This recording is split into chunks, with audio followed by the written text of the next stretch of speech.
One of the things that I didn't mention that was a goal of mine was to get as many East Cleveland youngsters as we can onto a college campus, whether they want to be there or not. We want to make East Cleveland students know, particularly those whose parents and grandparents did not go to college, those first-generation potential college students, that they belong on a college campus, number one. And number two, if we get them there, then they can ask questions and observe. They can ask you, professors and administrators.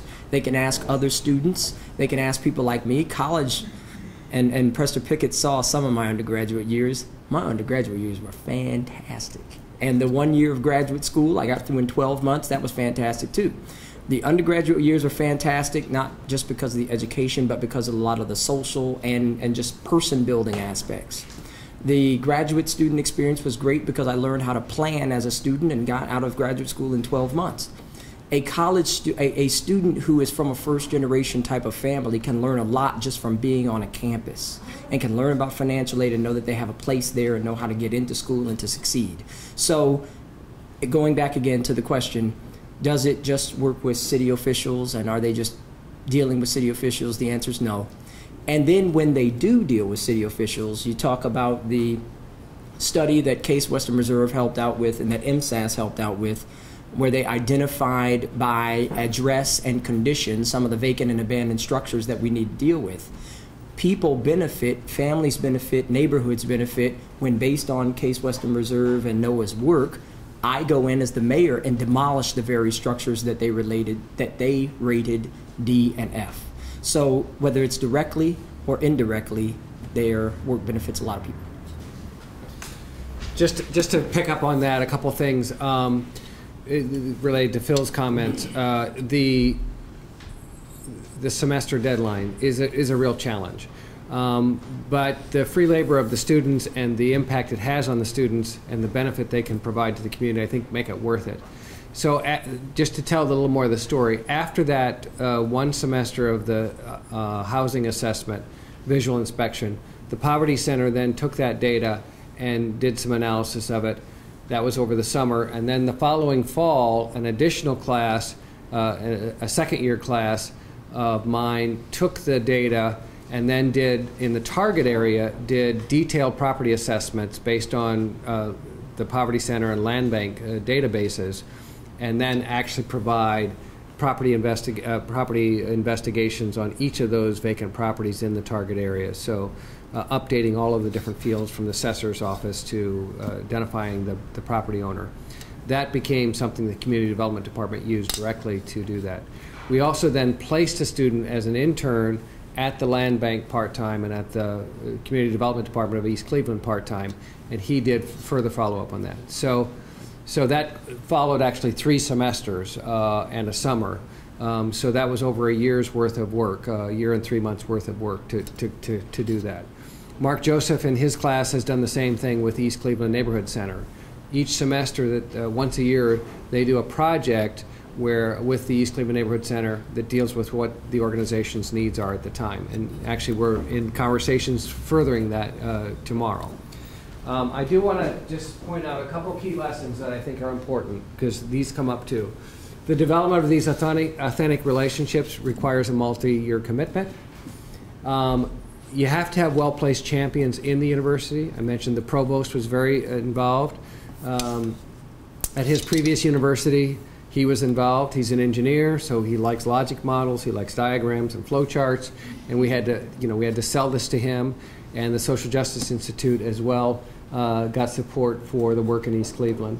But you also need champions in the community. In this case, we have the mayor, but we also have some other, Dabney Conwell, the director of East Cleveland Neighborhood Center. I'm going to a meeting right now after this where the Cleveland Foundation is convening meetings with community leaders about MyCom. And this is kind of a breakthrough because it's not often common that the superintendent of schools, the nonprofit leaders, and the city officials all get together in the same room. And so that's a very good thing. Management and administrative support for the partnership are very important. Really, this wouldn't go as smoothly. The meeting today is a good example of this without the mayor's assistant. Belinda Kyle, She does this because she believes in East Cleveland, because she believes in the youth of East Cleveland, but she also does it because she's the administrative assistant to the mayor. And so she does a lot of that support. The mayor's executive assistant does a lot of work, Mike Smedley. So there's a lot of partners in the community that we can count on. And then aligning collaboration with existing university efforts is important. So we already had National Youth Sports Program, Upward Bound. We have these other programs and trying to align with them. And then finally, compensation and incentives are needed on both sides. So I said to Byron during your table conversations that I'm one of the few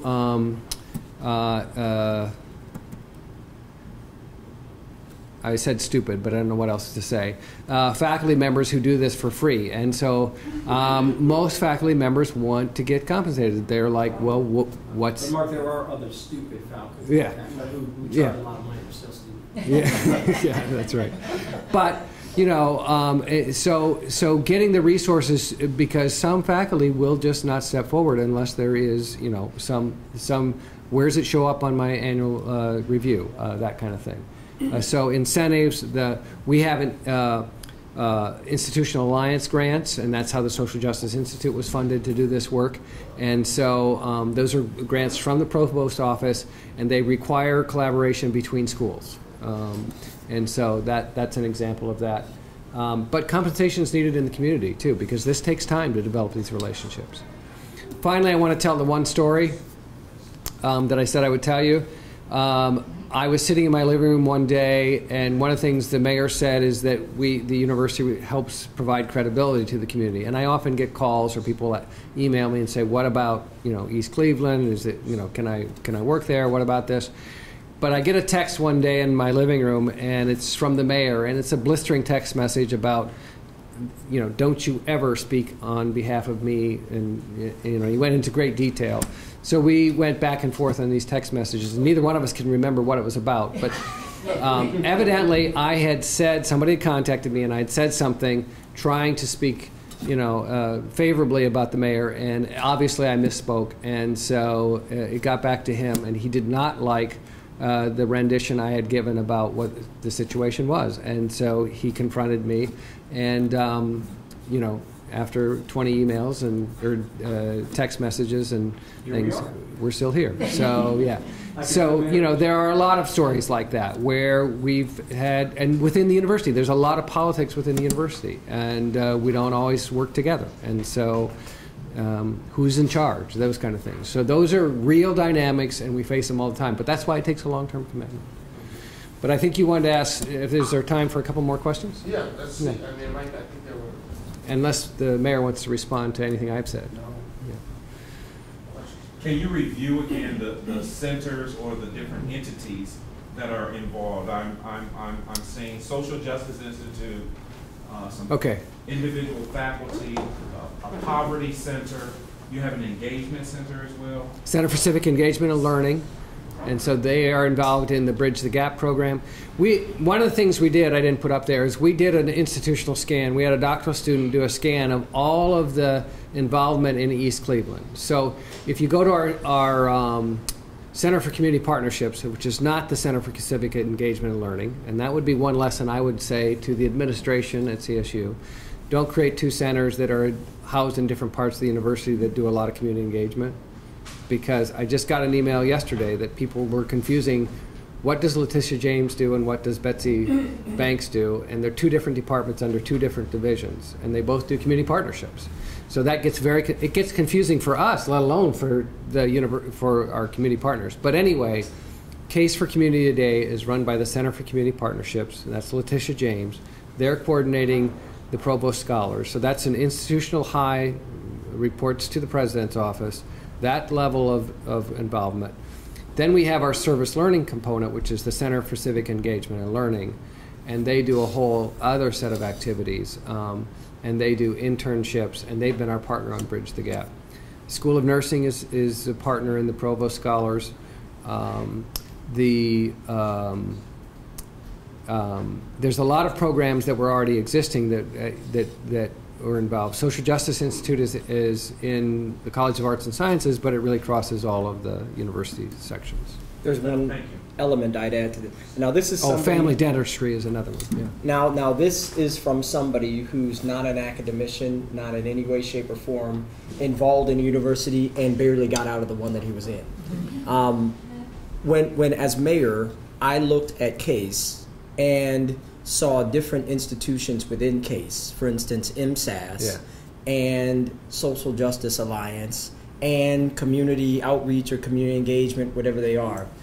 There were, in some cases, and I won't name names, there were turf wars between them, fighting over who got funding for which program to serve East Cleveland, and it got personal between, well, I'll tell you one of the people involved was Mark. I won't tell you the other people. But there were arguments between them that were so obvious that I could tell what they were.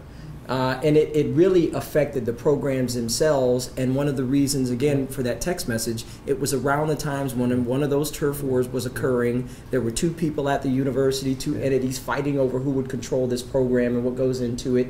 And there was an image being projected by one side to an outside funder that they were running one portion. I was like, wait a minute, that's not how it's supposed to go.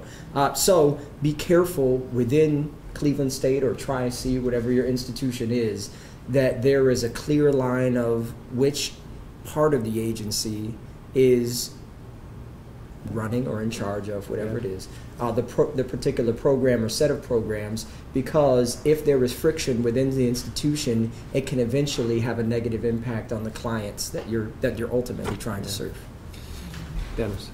So what about the other 800-pound gorilla, University Circle Lake? Are they at all involved in this, or is the perception from East Cleveland that somehow University Circle Lake? They were a partner on the Circle East project that the mayor can talk about. I will say that one way we have avoided some of the politics we just talked about is through something Neighborhood Connections has started, which is a program of the Cleveland Foundations. They are involved in a Greater University initiative, and I have a whole set of slides about the work that we've been doing with them. Greater University Circle. Greater University Circle, not University Circle. But they do networking events. They've gotten a lot of activity of residents because of all of their, in all of the Cleveland neighborhoods, as well as East Cleveland that surround University Circle. And that's been a very positive thing. And they've been kind of Switzerland because they don't get into the university politics. They don't get into the University Circle Inc. politics. But University Circle Inc. is also trying to do some community engagement, and their person for that comes to the networking events of Neighborhood Connections. So we haven't been as active in making that happen. We have tried to promote some things in University Circle, like creating a mixed income housing development in one of the projects that University Circle owns, but University UCI owns, but we haven't done that. But you've worked with them on Circle East. Yes, University Circle, that bus trip that Mark told you about. At the beginning of my term as mayor, one of the things that I said at University Circle Incorporated owned a piece of land in East Cleveland, and for about 10 to 15 years it's been a parking lot, and a shabbily kept parking lot. And at the outset of the bus tour I said, look, one of the things that I want to come out of this is that we have to turn this into something more than a parking lot. As we learned about highest and best use of a piece of property, you always want to have a property used for what the highest and best use for that property is. And if the highest and best use at that time for University Circle's property on Euclid Avenue in East Cleveland is a parking lot that's shabbily kept, that's a bad sign for our relationship. But within a year, that was transformed to Circle East townhouses. So sometimes it's the challenge and the statement of what the reality is that gets someone to thinking and turn someone to action. So to answer your question about University Circle Incorporated, they brokered and built the townhouses, and that project will expand. The reason, and University Circle Incorporated is a very, very, very, very, very, very, very, very, very important partner to me. They're one of the most important, because that demand for 3,000 housing units, one of University Circle Incorporated's missions is to provide enough housing to accommodate the demand around the circle. So that's why they built these. There's an economic interest in that. There's an economic argument for that. There's a financial win in it for the developer of these townhouses. And I look for those types of things because Mark focuses on people.